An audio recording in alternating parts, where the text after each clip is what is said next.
Hello dear simmers, this is for guys and maybe girls who want to bring some life into their racing rig the cheap way. How did it all started for me?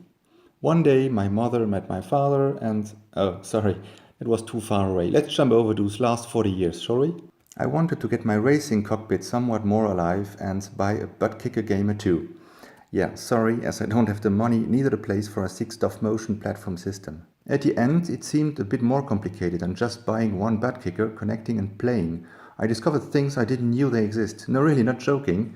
And that's what I'm gonna share with you. So I read here and there, built up my own opinion about, and hell, I'm happy I dig the subject a bit further, as I came up with a 4 Basskicker setup, well working and way cheaper than my initial research about one simple Buttkicker, which sooner or later would have disappointed me, not saying it's a bad product of course.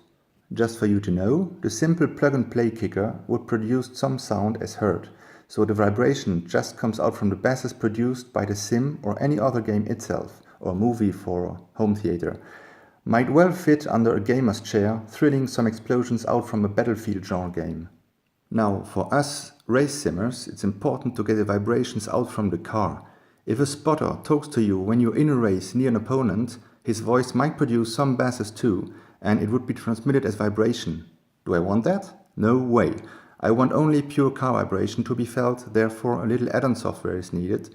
Told you that I discovered things I didn't knew they exist. Coming back to it a bit later in this little tutorial. Well, that's our choice, we want it right, so we have to fiddle around a minimum to get things running. Not as like as the console generation players, which I'm part of too sometimes, like for the amazing and stunning Horizon Zero Dawn, just for the example. But okay, that's part of another subject I don't cover here, neither elsewhere. Maybe cut this out from my script here. Oh, you heard it? Damn, looks like I didn't get rid of. Okay, too late. So what need is to be achieved?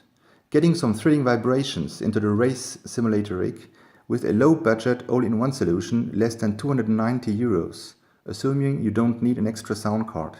If you need an extra sound card, 5.1, count 35 euro more. The initial solo Buttkicker with software would have cost me 300 euro. I'm just so excited I could do a full chassis setup, meaning 4 Buttkickers or Basspump or however you call them, just amazing. Things I presume you must already own to get it running, apart a running gamer PC and your parents' Visa card or PayPal account. Yeah, I mean come on, 290 euro could be gifted by someone who loves you. So here we go, you will need a somehow, well, unused 5.1 sound card, don't laugh. In my case it's unused, because I'm using the Oculus Rift, which gets the sound through USB. And my 5.1 sound card is connected through an optical cable to my hi-fi, so the 5.1 connections on the sound card are all free for use. That's why I said unused. Then you will need those kickers here, 4 of them. To drive those, you will need 2 amps. I bought twice the Lapey LP168S amp. Getting excited about already. Now just for information, cause I already see some of you coming, the pumps are each 80 watts, 50 RMS, and the amps only 2 times 45 watts. Technically, you should get amps with equal or higher power output than the speaker's power. Here to stick the rule, an amp with 2 by 80 watts would fit. But as I wanted to stay low on budget, I took the risk with those 2 underpowered amps. That said, they've already got some heavy charge race hours on their back. And to my surprise, neither the amps nor the electric transformers got any heat, they always remained cool and still working. I've driven them sometimes even on their max power, just for testing the charge over an hour intense racing, but nothing to do. Everything remained cold. And I did never drive on full charge any further, because it's too heavy on vibrations anyway. Okay, let's go on. To connect the bass kickers, you'll also need 4 pairs of some 0.75mm square speaker cables. And you will do it, just watch your needed length from each kicker to its amp. Makes sense. Then 2 audio cables from your sound card into the amps. I bought twice this one, quite happy with, as long as it brings the low frequencies provided by the sound cards to the amp, what else? Now we get all hardware, we still need the software to drive them correctly out from the racing game. I bought Sim Commander 4 from SimExperience store website. I won't cover this install and license activation as it all makes sense. You'll get an email with a download link once you paid for and its license key to enter on installation. In the worst case, you can email their support. They are very helpful, responsive and kind, has to be said, as they've answered all my basic questions very kindly and professional. Now, find on your racing rig some full plane surface where the kickers could be mounted to transfer their vibes. As my cockpit is made out of wood, it didn't last too much to find where to mount them. Shakers in place connect each to its dedicated amplifier. Now you have to connect the amps to your sound cards.